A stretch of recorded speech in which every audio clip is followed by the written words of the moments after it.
really believes that she's a person that's in pain. No, this is a 40-year-old woman who manipulated her way from the bottom to the top by marrying somebody who was the producer on the show who gave her her start in life, then divorcing him and finding a prince that is too thick to see what everybody else in the entire world can see. It's January 2026. Meghan Markle just partnered with Soho House for her As Ever brand launch. She's posting on Instagram about full circle moments, talking about how Soho House was her sanctuary before royalty. Everything looks nostalgic and sweet. But here's what she's not telling you.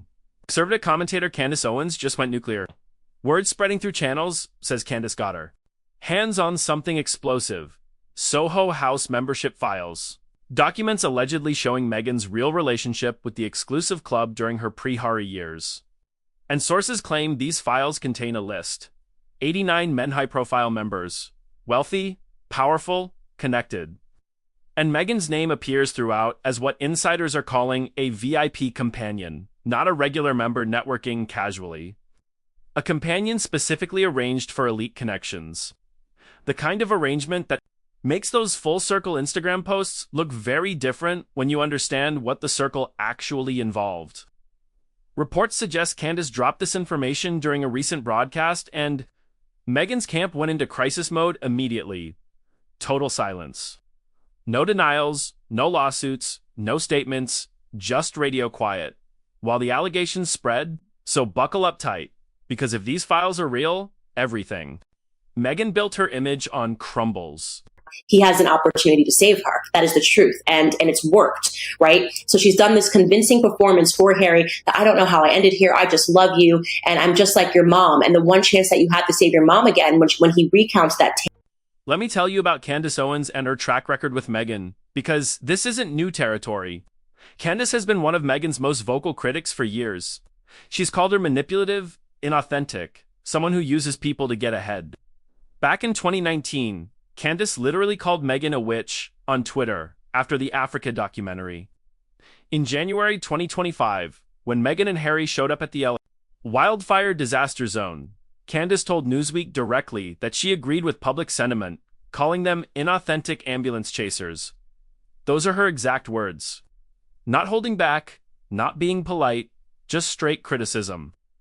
Candace also accused Meghan of emotionally manipulating Harry by making him believe she's Princess Diana, reincarnated, said Meghan, used Harry's childhood trauma losing his mother. Meghan is a trained actress. What she does is that she studies people. She's not a good actress, but she is a trained one, right? She's been doing it her entire life.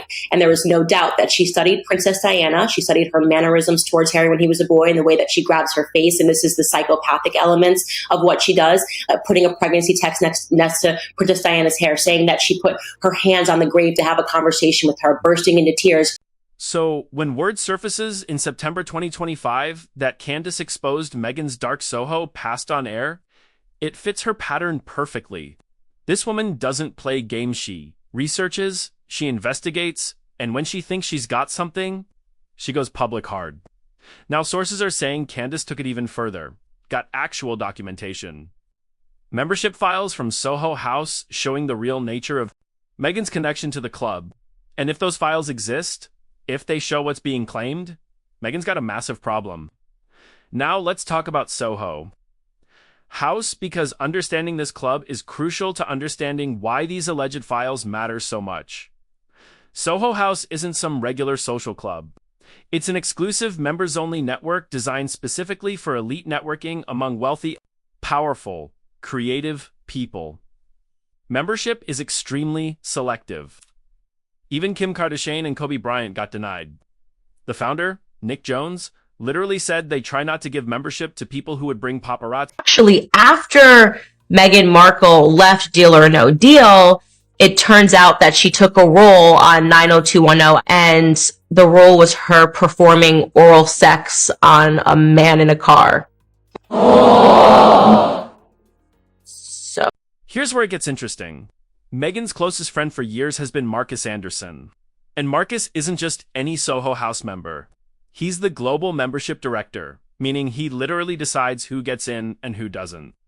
He controls access to one of the most exclusive networking clubs on the planet. Marcus met Meghan in Toronto during her Suits years. They became extremely close. been photographed with her constantly over the years. He was at her royal wedding, at her New York baby shower. He recently went to Disneyland with her and Harry for Lilibet's birthday, and his job involves creating guest lists for the biggest celebrity parties, Oscar bashes, exclusive events. He helps connections happen between wealthy members and people they want to meet. So the next time that we really spot Marcus on the radar is he's sitting next to Meghan at the opening ceremony of the Invictus Games. And it's amazing when you look at that footage back because you realise just how far Prince Harry has dropped. So, when Meghan gained access to Soho House circles way above her pay grade as a cable actress, it happened through Marcus's heat. Open doors, he made introductions, he brought her into rooms she had no business being in based on her career status at that time. Now, here's where the story gets explosive. Sources claim the files Candace allegedly obtained contain a list of 89 men high-profile Soho House members, wealthy businessmen, entertainment executives, financial players, people with serious money and connections. And according to what's going around, Meghan's name appears in connection with these men not as a fellow member, casually networking, but as what insiders are calling a VIP companion, meaning she was specifically arranged to spend time with these members. Dinners, events, private gatherings. The kind of elite network, as you can imagine. And Meghan really can't seem to understand that, with the likes of Spotify, Netflix and the rest now dumping her. Where do you go from here? What do you become after this? You get the picture. Now, this is the reason why many people understand the marriage, shall we say, has hit one of those rocky patches. Now, I gotta be extremely careful with language here because YouTube has strict policies. I'm not saying anything illegal happened. What I'm saying is that elite clubs like Soho House have always worked on networks where beautiful, charming people get introduced to wealthy members for mutual benefit. The wealthy members get companionship and social grace at events. The companions get access, connections, opportunities they couldn't get otherwise. This isn't new. This has been how elite social circles have worked forever. The question is whether Meghan was working these arrangements, and whether The failure to fully investigate and prosecute Epstein's network means that powerful individuals who may have abused children and been blackmailed remain in positions of authority. There's still too much, in my opinion, there's still too much trust in government institutions. 89 men is a very specific number. That's not a guess. That's not an estimate. If that number is being mentioned, it suggests someone actually counted entries in files.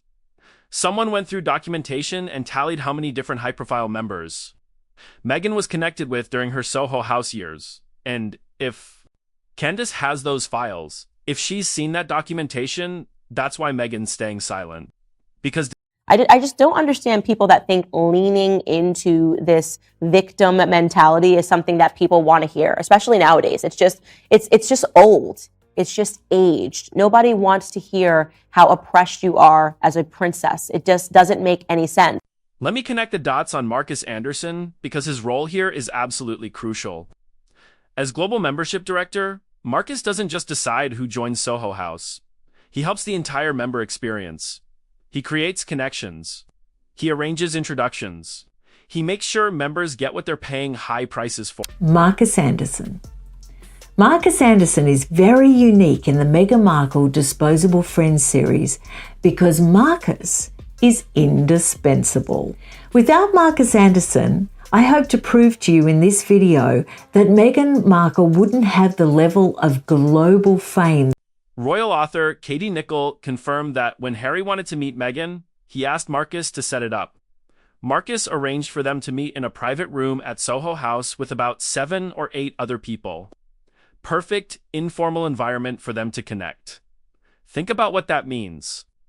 A prince wants to meet a woman, and he goes through the Soho House helper to make it happen. That's Marcus's job. Professional matchmaker and connection helper for the elite. So when Meghan was in Toronto during her Suits years and Marcus brought her into Soho House circles and she suddenly had access to wealthy men way above her social status. And more importantly, how her curated public image should be. Harry really apparently just wants time alone, doesn't want to be filmed, doesn't want to be put on social media. People who know how these networks work understand exactly what I'm suggesting. Beautiful, charming women get brought into elite circles because they add value to the member experience. They make events more interesting. They provide companionship for wealthy men who want attractive, intelligent company. If the alleged files show Meghan was working this arrangement through Marcus's help, that's not friendship. That's a professional relationship where both parties benefited. Here's what drives me absolutely crazy about timing. In November 2025, just months after Candace allegedly exposed Meghan's dark Soho past, Meghan announces a major partnership with Soho House for her as-ever brand pop-up shop at Soho Home in West Hollywood. She posts on Instagram about my 4-year-old, when we play imaginary play, she gets all the jams out the cupboard and lays them all on the table, and I get the fake money and pretend to buy them. Meghan is doing imaginary play, but she's doing it with Mark. Think about that. If files exist showing she worked as a VIP companion for wealthy members and she knows Candace has those files or has seen them, why would she publicly partner with Soho House and draw attention to that connection? Two possibilities.